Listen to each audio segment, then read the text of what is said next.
विजयनगर राज्य का अपने पड़ोसी राज्य से मनमुटाव चल रहा था।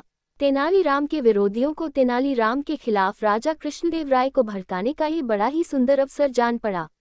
एक दिन राजा कृष्णदेव राय अपने बगीचे में अकेले बैठे पड़ोसी राज्य की समस्या के बारे में ही सोच रहे थे कि तभी एक दरबारी उनके पास पहुंचा और बड़ी होशियारी से इधर उधर झांकता हुआ राजा के कान के पास मुंह ले जाकर बोला, महाराज, कुछ सुना आपने? नहीं तो क्या हुआ? राजा चौंके। महाराज, क्षमा करें, पहले जान बख्श देने का वचन दे तो कुछ कहूँ। जो भी कहना हो निस्संकोच कहो, डरने की कोई बात नहीं है। राजा ने दरबारी को अभय दान देते हुए कहा, महाराज, तेनालीराम पड़ोसी राजा से मिले हुए हैं। वे हमारे पड़ोसी राजा के साथ हमारे संबंध बिगाड़ना चाहते हैं। क्या बकते हो? राजा गरज कर बोले, मैं तो पहले ही समझ गया था महाराज। तेनालीराम ने आपके ऊपर ऐसा जादू किया हुआ है कि आप उसकी शिकायत सुन ही नहीं सकते, या यूं कहिए कि तेनालीराम की शिकायत आपके कानों को सहन नहीं होती। तेनालीराम राज्य का सच्चा वफादार है, वह कभी राजद्रोह नहीं कर सकता। तुम्हें कहीं से अवश्य ही गलत सूचना मिली है। राजा कृष्णदेव राय ने उस दरबारी से कहा, महाराज, आपको जितना विश्वास तेनालीराम की सच्चाई पर है, उससे कहीं अधिक विश्वास मुझे अपनी इस सूचना पर है। पूरी तरह जांच व परख करके ही मैंने आप तक ये सूचना पहुंचाई। जब उस दरबारी ने खूब जोर देकर अपनी बात कही तो राजा को सोचने पर मजबूर होना पड़ा। राजा ने कहा, ठीक है, मैं इस बात की जांच करूंगा और अगर तेनालीराम दोषी पाया गया तो उसे अवश्य ही कठोर दंड दिया जाएगा। राजा की इस बात से प्रसन्न होकर दरबारी अपने घर चला गया। दूसरे दिन कृष्णदेव राय ने तेनालीराम को एकांत में बुलवाया और बोले, तेनालीराम, हमें सूचना मिली है कि तुम हमारे शत्रु राजा से मिलकर हमारे विजयनगर राज्य को दूसरे के अधीन कराना चाहते हो। तेनालीराम ने जब अपने ऊपर लगाया गया यह आरोप सुना तो वह सिर से पैर तक कांप गया। वह राजा को इस बात का क्या उत्तर दे, उसे एकाएक ये भी सुझाई नहीं पड़ रहा था। राजा ने जब तेनालीराम को चुप देखा तो वह क्रोध से भभक उठे और बोले, तो तुम्हारे चुप रहने का यही अर्थ लगाया जाए कि तुम अपना अपराध स्वीकार करते हो।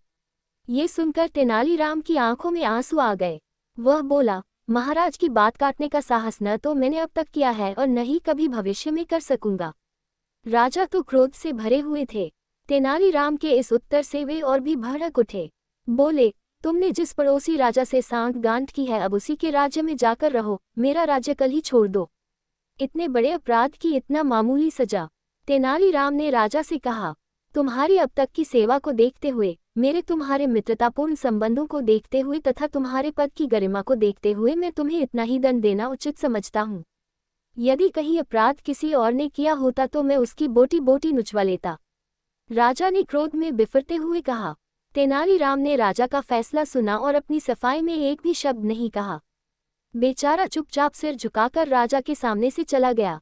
दूसरे दिन जब तेनालीराम के विरोधियों ने ये सुना कि तेनालीराम राज्य छोड़कर चला गया है तो उनकी खुशी की सीमा न रही। वह सब राजा पर अपना प्रभाव बढ़ाने के उपाय सोचने लगे और अपनी पदोन्नति के मंसूबे बांधने लगे।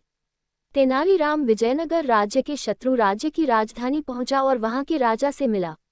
उसने उस राजा के गुणों का वर्णन छंदबद्ध करके उसे सुनाया। राजा अपनी प्रशंसा सुनकर खुशी से झूम उठा। उसने तेनालीराम से उसका परिचय पूछा। तेनालीराम ने अपना परिचय देते हुए कहा, मैं विजयनगर के राजा कृष्णदेव राय का निजी सचिव तेनालीराम हूँ। उस राजा ने तेनालीराम की बहुत प्रशंसा पहले ही सुन रखी थी, लेकिन तेनालीराम से भेंट का ये पहला अवसर था। उस राजा ने तेनालीराम का भरपूर स्वागत किया। तेनालीराम ने इस स्वागत के लिए राजा को धन्यवाद दिया। राजा बोला, तेनालीराम, राजा कृष्णदेव राय हमें अपना शत्रु मानते हैं, फिर भी तुम हमारे दरबार में निडर होकर कैसे चले आए? तुम तो राजा कृष्णदेव राय के निजी सचिव हो। यहाँ शत्रु के राज्य में तुम्हारा कोई भी अनिष्ट हो सकता है। राजा ने हालांकि सच कहा था, फिर भी तेनालीराम ने मुस्कुरा कर कहा, राजन, आप विद्वान हैं, आपके पास अपार शक्ति है, आप सुयोग्य प्रशासक हैं और प्रजा की भलाई चाहने वाले हैं। बिल्कुल ऐसे ही गुण हमारे महाराज में भी हैं।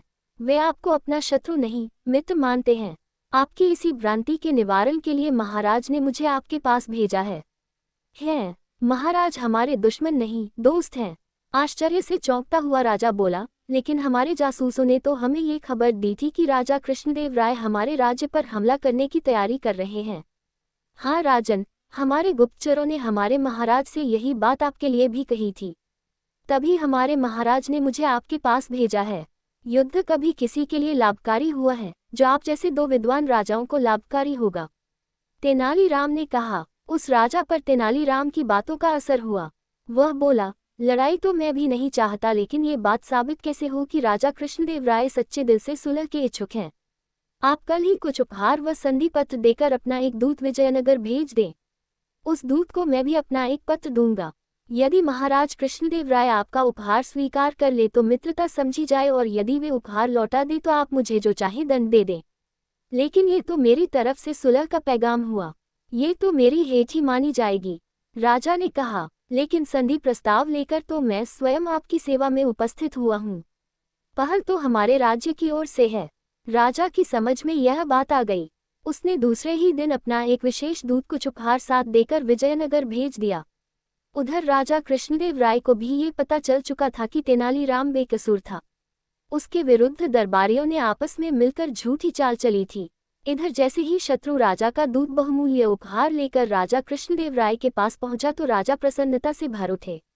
उन्होंने मन ही मन तेनालीराम की बुद्धिमानी की प्रशंसा की और उस दूत के साथ ही अपना मंत्री भी उस राजा के लिए उपहार देकर भेज दिया। राजा कृष्णदेव राय ने अपना एक विशेष पत्र भी उस राजा के नाम लिखा कि तेनालीराम को तुरंत वापस भेज दिया जाए। और जब तेनालीराम वापस विजयनगर पहुंचा तो राजा कृष्णदेव राय ने उसका विशेष स्वागत किया और उसे ढेरों पुरस्कार दिए। जिन दरबारियों ने तेनालीराम के विरुद्ध षड्यंत्र रचा था, वे दरबारी शर्म से पानी पानी हो गए।